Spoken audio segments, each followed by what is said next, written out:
À ce stade, vous vous demandez peut-être ce que vous pouvez faire avec des images. Nous avons mentionné la mise à l'échelle des images. Quelle autre forme pourrons-nous créer? Donc, nous avons vu certaines formes. Quelle autre forme? Est-ce qu'il existe en quelque part une liste de tout ce qu'on peut faire avec des images? Donc, tous les langages de programmation ont une documentation dans laquelle vous découvrirez les différentes opérations et fonctions disponibles. Donc, avec Pirate, on peut retrouver cette documentation ici. Donc, si je clique sur le logo, on va voir documentation et on peut aller inspecter. Donc, la documentation peut sembler compliquée pour les programmeurs novices car elle contient beaucoup de détails dont on ne sait même pas ce qu'on a besoin encore.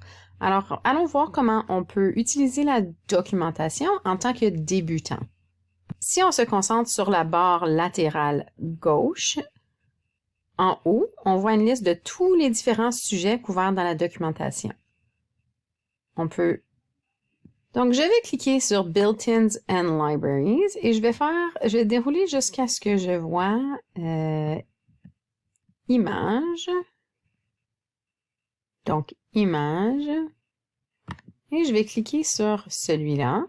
Et je vais continuer à inspecter jusqu'à ce que je vois Rectangle, qui est quelque chose qu'on avait utilisé. Donc, on a utilisé, dans mon exemple au début, j'ai utilisé Circle.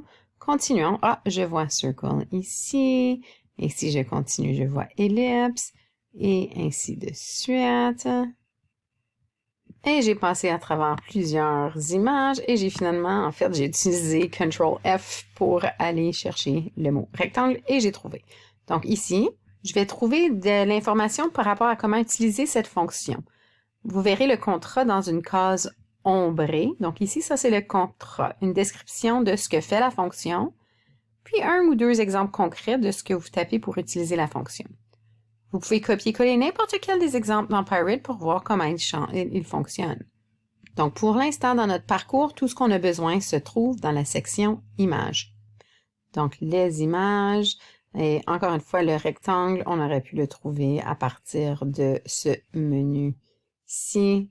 Donc, tout ce qu'on a besoin se trouve là. Par exemple, si je voulais savoir comment fonctionne Beside, je pourrais cliquer ici et on verrait le contrat de Beside. Ensuite, on nous donne un exemple de comment c'est utilisé. Donc, je pourrais copier ce code et le coller ici.